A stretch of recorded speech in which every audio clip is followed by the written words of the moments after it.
es un movimiento de ¿qué? ¿De seguidores de quién? De Dios. De Dios, de Jesucristo, ¿no? Jesucristo, que es el Hijo de Dios. Entonces, tenemos que remontarnos hace más de 2000 años y unos cuantos días, y unos cuantos añitos más, cuando nuestro Señor Jesucristo nació y murió, y al tercer día que resucitó. Nuestro Señor resucitó y fue ascendido al cielo, subió al cielo, fue ascendido al cielo. Pero nuestro Señor Jesús no abandonó a sus apóstoles, a él lo seguían 12 apóstoles y unos 72 discípulos, y mucha gente lo seguía. A ellos él les encomendó que siguieran evangelizando, que siguieran proclamando la buena noticia de Dios, que siguieran llevando el mandamiento del amor, que es amarnos los unos a los otros como él nos ha amado. Y cuando él murió, resucitó y fue subido al cielo, él no los abandonó, sino que los dejó acompañados ¿de quién? Del Espíritu Santo. Espíritu Santo. Y el Espíritu Santo siguió acompañando a esta naciente primera iglesia. Entonces tenemos que saber es que Jesús no fundó la iglesia. La iglesia la fundaron fue sus apóstoles, sus discípulos. Nuestro Señor Jesucristo no vino aquí a fundar iglesias, sino que después de que él falleció y fue subido al cielo, el Espíritu Santo siguió acompañando a sus apóstoles y a sus discípulos. Y el Espíritu Santo oró para que se fuera formando lo que es la primera iglesia. Y esa primera iglesia se reunían así, aquí como estamos nosotros aquí, en casas. No habían templos construidos, nada. Porque en ese momento la religión, ¿cuál era? La religión que judía, ¿no? En ese momento existía solamente la religión judía. No existía una religión cristiana, que es lo que nosotros pertenecemos. Entonces, nuestro Señor dejó su Espíritu Santo, y este Espíritu Santo obró entre estas personas, y ellos se reunían en casas para orar, para leer las Escrituras, leer de la Biblia, de lo que se había escrito hasta el momento de la Biblia, que eran las Sagradas Escrituras más que todo judías, y para compartir el pan, celebrar la Eucaristía, lo que nosotros comulgamos, el pan y el vino. Así se reunían en las primeras comunidades, que eran la iglesia de ese momento. ¿Qué pasó? ¿Ustedes se acuerdan del momento de pronto cuando en la Semana Santa sabemos que después de que nuestro Señor fue crucificado, a él lo bajaron de la cruz? Recuerden que nuestro Señor Jesús murió en la cruz, a él lo bajaron de la cruz y fue puesto en una tumba, ¿no? En una gruta. Esa gruta, no sé si ustedes le han prestado mucha atención, pertenece a un santo que nosotros conocemos como José de Arimatea. ¿Sí han escuchado de él? San José de Arimatea, ¿no?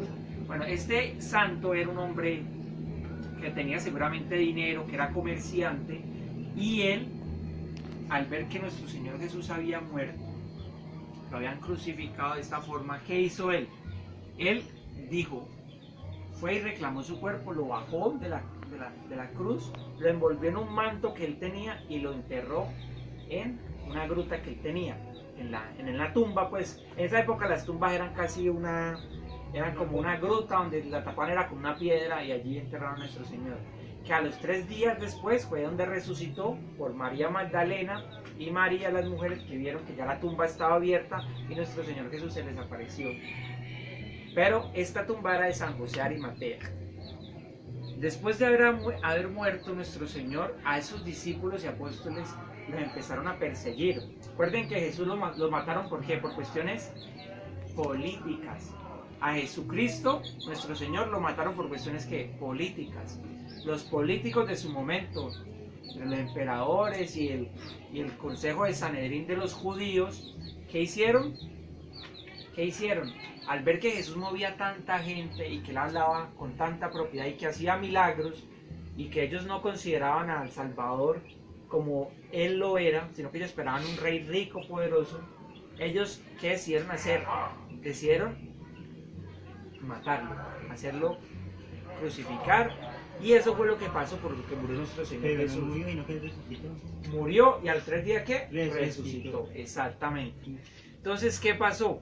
Estos discípulos que lo seguían, ¿qué iban a tener ellos? ¿Qué? Miedo, empezaron a tener ¿qué? Miedo, ¿por qué? Porque así como habían matado a su líder, que era Jesús, ellos también pensaron que los iban a matar a ellos, que les iba a pasar algo. Entonces ellos empezaron a esconderse, se reunían en casas, así como están, y salieron para todas las partes del mundo desde donde estaban, salieron todos por varias rutas a llevar la buena noticia, pero también de alguna forma muy escondidos, teniendo temor a que les fuera a pasar algo. Uno de esos que se fue es este santo que acabamos de escuchar, San José de Arimatea. Varios años después de haber pasado la muerte y resurrección de Jesús, hay una leyenda que dice que él se fue junto con María Magdalena y María, la Madre de Dios, María la Virgen, y se fueron y escaparon en un barco hacia Francia, en ese momento lo que se conocería Francia, y luego terminaron en las Islas Británicas, lo que es hoy Inglaterra. En ese momento ellos llegaron allá y se dice que allí murió María Magdalena, y allí fue donde nuestra Madre de Jesús también los acompañó y elevaron la primera iglesia mariana. Esa es una leyenda que cuenta que elevaron la primera iglesia mariana. Así empezaría el cristianismo a expandirse a varias partes, y una de esas partes muy importantes es donde le acabo de decir, las Islas Británicas. Y en esas Islas Británicas pasaron ya varios tiempos, después, por ahí unos 100, 200 años, y los cristianos empezaron a regarse y a conocer más de Dios, pero así escondidos, porque aún todavía el imperio los seguía buscando. Y una de las cosas que el imperio empezó a hacer también para expandirse es ir a colonizar más tierras, y una de esas tierras también es las Islas Británicas. Y para ellos proteger estas Islas Británicas que estaban colonizando, construyeron una muralla que se llama la Muralla de Adriano. Eso estamos hablando más o menos en el año 120 y pico apenas de nuestro siglo. Ellos construyeron esa muralla para proteger esa colonización que eran las Islas Británicas de muchas tribus bárbaras y todo eso que querían acabar con el imperio también, porque peleaban por esas tierras. Entre las personas que llegaron a construir esa muralla, que venían directamente desde Roma, el imperio romano, desde las personas que llegaron, habían también muchos cristianos, soldados, habían soldados y trabajadores que ya eran cristianos, pero que vivían su religión a escondidas porque también tenían miedo de que los mataran. Todavía estamos hablando del siglo II, años 100 y pico, y tenían miedo de que los mataran. Entonces, ¿qué pasó? Así como ellos estaban construyendo, llegaban estas personas y seguían fundando sus comunidades cristianas. Después de esto, nada, mi cocha no se hizo por este lado. Después de esto, empezamos a ver que ya empiezan a existir los santos, otro santo. Uno de estas personas que vivía allá en esas islas, ¿cómo se llamaban? Las Islas Británicas, lo que es hoy Inglaterra. Es una persona que es santa, que se llama San Albán. Este santo San Albán, él protegió a uno de estos cristianos. Él lo escondió en su casa porque el imperio romano lo venía buscando para matarlo por ser cristiano. Entonces él lo protegió en su casa, y ahí en su casa él aprendió y conoció de nuestro Señor Jesucristo, o sea, y se convirtió. Pero cuando llegaban los soldados del imperio romano a buscar a su casa a esta persona que él estaba escondiendo, él se hizo pasar por él. Así que lo mataron a él. Y ahí conocemos a uno de los primeros santos que llama, ¿cómo les dije el nombre? San Albán. San Albán. Estamos hablando ya del año 300, más o menos, vamos en el año ya 300. O sea que podemos ver que la iglesia se fue extendiendo por medio de sus discípulos a escondidas, ¿no? Fueron llegando a muchas partes, como la isla británica, también por medio de la construcción de esta muralla de Adriano, que se llamaba, para proteger las Islas Británicas. Esa es una de las tantas expansiones de la iglesia. Ya para el año 300 vamos viendo también que pasa algo. El emperador romano, que se llamaba, se me escapó el nombre, el emperador romano que se llamaba Constantino, era uno de los perseguidores de cristianos, mataba a cristianos porque creían en Jesús. Pasa algo con él, es que la historia cuenta que su madre se convirtió primero al cristianismo. Una de las santas, una de las madres santas, que se llama Helena, Santa Helena, oraba mucho para que su hijo se convirtiera al cristianismo, como pasó con Constantino, y él decide convertirse al cristianismo y al ser el emperador convertido en cristiano, de inmediatamente todo su imperio se convierte en cristiano. La religión que ya mandaría en el imperio, ¿cuál era? El cristianismo. Entonces, a partir de ese momento, los cristianos dejan de ser, ¿qué? Perseguidos. A partir de ese momento ya no van a matar más cristianos, porque el mismo emperador, de forma algunas veces hasta inexplicable, se convierte al cristianismo, el emperador Constantino. Entonces ya dejan de matar cristianos y ya se calma, podríamos decirlo así, algunas cosas, y vamos para el siglo IV y aparece en estas mismas islas británicas un santo que de pronto ustedes lo han escuchado, que muchas veces le llaman que es que el santo de la suerte, San Patricio. ¿Lo han escuchado? Sí. San Patricio, que el trébol, el trébol, si uno encuentra un trébol de 3 hojitas, que va a tener suerte, que tal cosa. Este emperador, este obispo, este santo Patricio era un obispo de la iglesia allí en las Islas Británicas, en un país que conocemos ahora como Irlanda. Él llega a educar, a cristianizar Irlanda, pero ya había habido otro obispo antes de él, o sea que ya vemos que la iglesia estaba formada, ya habían obispos, muy seguramente ya existían también presbíteros y diáconos. Desde un primer principio ya estaba ahí obrando el Espíritu Santo en la iglesia. Y ya nos vamos hacia el año 534, sucede algo.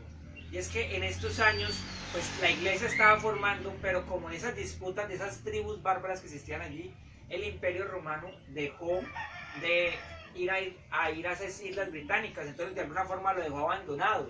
Entonces la iglesia siguió sobreviviendo ahí en esas islas. Las islas británicas son unas islas que están aquí, pero alejadas del continente, o sea, hay que cruzar el mar. Entonces el continente aquí está y las islas están acá. Entonces estas islas que están ahí en medio del mar quedan que alejadas. Y entonces pasa que unos años después, por ahí en el 534, el papa del momento, Gregorio, envía a otro santo que vamos a conocer como San Agustín. ¿Sí lo han escuchado? San Agustín de Canterbury. Y entonces él lo envía a que vaya a evangelizar a estas islas británicas.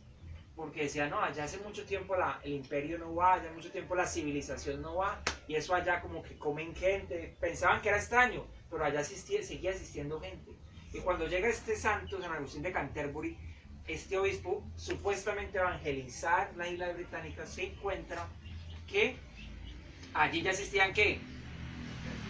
Ya existía ya existía la iglesia, porque antes había habido ¿qué? Un santo, San Albán, había habido San Patricio, habían ya llegado seguidores de Jesús, celebraban la Eucaristía, oraban, tenían sus prácticas y tradiciones religiosas.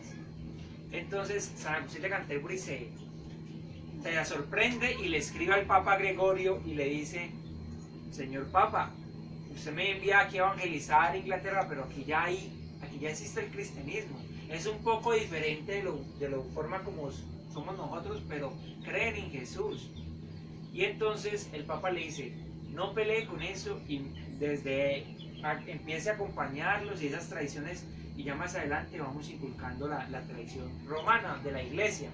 Pero ya existía esa iglesia en las Islas Británicas. Entonces, tiempo después sucede que estos pasan ya unos 6 siglos, vamos para el año más o menos 1000 y pico, 1200, ya la iglesia ya era normal en todos lados. Allí en las Islas Británicas era igual a la iglesia en Roma y a la iglesia en muchas otras partes del mundo. O sea, ya la iglesia se va unificando, ya empieza a ser la misma iglesia, ya no una iglesia por allá aparte, separada, sino que es la misma iglesia. Y en el año 1200 aparece algo que se llama la Carta Magna. Esa Carta Magna es un escrito de lo primero que nosotros podríamos conocer como derechos humanos. Ustedes saben qué son los derechos humanos, ¿no? ¿Sí? Los derechos humanos son todos los derechos que tenemos nosotros por ser ¿qué?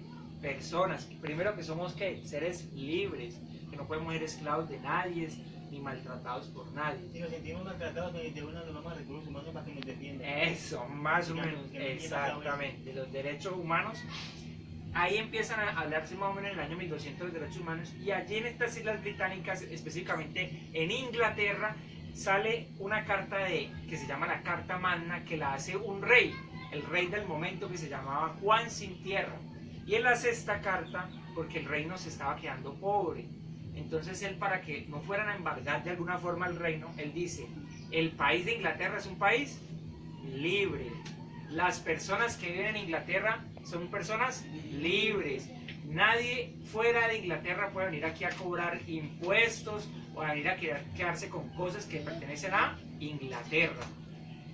Entonces, con esta Carta Magna, por así decirlo, el rey declara libre al país Inglaterra, a las personas y también a su iglesia. Declara de alguna forma libre a la iglesia de Inglaterra. Siglos después, por allá en el siglo XVI, aparece un rey que conocemos como Enrique VIII. Este rey Enrique VIII, por allá en 1500 y pico, ¿qué hace? Él estaba casado con su primera esposa, y esta primera esposa no le dio, tuvo un hijo con ella, pero no fue un hijo varón, sino que fue una hija mujer. Y él empieza a ver que, como todos los reyes, necesitaban un hijo varón para poder heredar el reino. En ese momento la sociedad era muy machista y necesitaba que el rey tuviera un hijo que fuera varón para que pudiera heredar el reino. Si fuera una mujer no lo permitiría, lo vería mal. Entonces él, viendo esa necesidad, y segundo, él tenía un gran tormento, es que esa primera esposa con la que él se había casado y le había dado esta hija mujer era la esposa de su hermano que ya había fallecido. ¿Ustedes se acuerdan sí. ¿Se acuerdan hace 8 días que hablamos de que cuando la mujer se casa con un hombre y este muere, esa mujer debe pasar a ser parte de su familiar? En esas tradiciones judías anteriores, eso ya no se usa, ¿no? No. Y a Jesús le preguntan algo acerca de eso y él responde: eso no tiene necesidad. Pero bueno, en su momento Enrique VIII había pasado así. El hermano de él había sido rey antes, se había casado con esta mujer y él había muerto muy tempranamente, así que la mujer de una vez pasa y que una vez muere el marido de ella, pasa y se casa con su hermano, que es ahorita el rey Enrique VIII. Y él se casa y tiene esta hija mujer, y entonces él siente que también es un pecado porque ya ha intentado varias veces tener hijos y no le dan a hija mujer. Entonces él piensa que Dios lo está castigando porque se casó con la mujer de su hermano. Él piensa eso. Entonces él, ¿qué hace? Él decide escribirle al Papa y decirle que le solicita que le anule su matrimonio, que lo divorcie. Y el Papa en su momento ya había dado muchos divorcios a muchas otras personas, a muchos otros reyes. Era algo de alguna forma normal. ¿Por qué? Porque es que los reinados tenían que seguir siendo entre hijos varones, entonces era algo muy normal. Pero el Papa no le acepta, no le da el divorcio. ¿Saben por qué? Porque esta mujer con la que el rey estaba casado era la tía del rey de España, del rey Carlos V de España. Y como el Papa estaba en la mitad entre España y todo eso, le da miedo de que el rey de España llegue a hacerle algo. Entonces él prefiere no darle el matrimonio. Pero el rey, ¿qué hace? El rey manda a hacer un estudio en todas las universidades. El rey Enrique VIII manda a hacer un estudio en todas las universidades, y en esas universidades le dicen: es legítimo que usted se separe de su esposa en busca de un nuevo hijo varón. Y el rey hace esto, y para hacer esto dice: en el año 1200 nuestro país había declarado que era un país ¿qué? Libre, y que la iglesia era una iglesia libre. Entonces aquí en Inglaterra el Papa no puede venir a dar órdenes, sino que soy yo el que voy a dar orden, y yo me separo de mi esposa y voy y me caso con otra persona, con otra mujer, hasta que encuentre un hijo varón. Lastimosamente Enrique VIII hace esto y lo hace durante 7 veces, se casa 7 veces, y en esas 7 veces nomás consigue un solo hijo varón, un solo hijo varón, que morirá muy temprano, morirá a la edad de 15 años, o sea que tampoco logró lo que él buscaba. Pero bueno, mientras esto sucedía, entonces Enrique VIII, el rey, nombra un nuevo obispo que se llama Thomas Cranmer, y le dice al Papa, y el Papa se lo avala. El Papa le avala a ese obispo que llama Thomas Cranmer como arzobispo de Canterbury, Inglaterra. Y entonces este arzobispo de Canterbury será como el que empieza a regir toda la iglesia allí en Inglaterra, pero siendo la cabeza principal el rey. El rey muere y lo sucede su hijo. Si el hijo murió a los 15 años, ¿ustedes a qué edad cree que recibió el trono el hijo? El único hijo que tuvo el rey, que se llamaba Eduardo VI, a los 10 años. A los 10 años llega a ser rey Eduardo VI, el único hijo de Felipe VIII, a los 10 años. Y muere a los 15, o sea que nomás tiene un reinado de ¿cuántos años? 5 añitos. Lastimosamente era un niño cuando recibió eso, era un niño a los 10 años, o sea, el rey de Inglaterra, pero era un niño. Y él, pues, estaba conociendo la tradición de la iglesia de Inglaterra, de la tradición de su padre, pues apoya mucho unas reformas que se empiezan a hacer en la iglesia de Inglaterra. Como cuáles reformas, por ejemplo, que el clero pudiera ser casado, que los sacerdotes puedan casar, porque en la época de nuestro Señor Jesucristo los apóstoles eran algunos casados. Si nuestro Señor Jesús sanó a la suegra de Pedro, ¿quiere decir que Pedro era casado o célibe? Si Pedro tenía suegra, San Pedro tenía suegra, ¿era casado o célibe? Casado. Casado.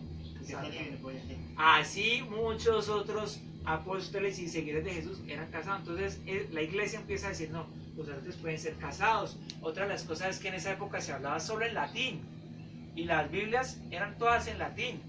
Y la iglesia dice, no, vamos a escribirla en el idioma de qué, que todos podamos entender. Allá en Inglaterra hablan qué, inglés. Entonces allá lo empiezan a hablar en inglés. Algunas traducciones de la Biblia que ya habían en ese idioma las empiezan a utilizar en las iglesias. Y las misas las empiezan a celebrar en inglés, ya no en latín, para que la gente pudiera entender. Y así pasa, después de que muere Enrique VIII y muere Eduardo VI, viene al reinado, una de las hijas que tanto no quería que le sucediera, que era María. ¿Y saben con qué nombre, con qué apodo le tenían a María? La Sanguinaria. ¿Qué nombre tan, qué apodo tan feo, ¿no? No, una de las hijas, la primera hija del rey que él no quería que lo sucediera, por eso se casó tantas veces buscando un hijo varón. Y lo llaman María la Sanguinaria, ¿saben por qué? ¿Por qué creen que le pusieron ese apodo?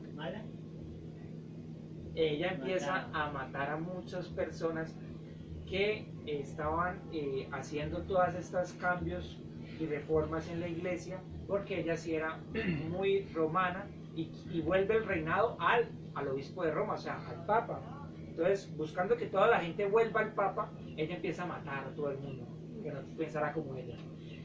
Gracias a Dios su reinado fue muy cortico y enseguida la sucede la otra hija de este rey Enrique VIII, que se llama Isabel, que ella sí ya calma todas esas peleas y empieza a apoyar otra vez la iglesia. Y la reina Isabel apoya durante muchos años, su reinado fue muy largo, la iglesia de Inglaterra, y es lo que se va conociendo ya como lo que tenemos casi hoy, con las creencias acerca del libro. Nosotros tenemos un libro de oración común hecho por el obispo que ahorita les comenté.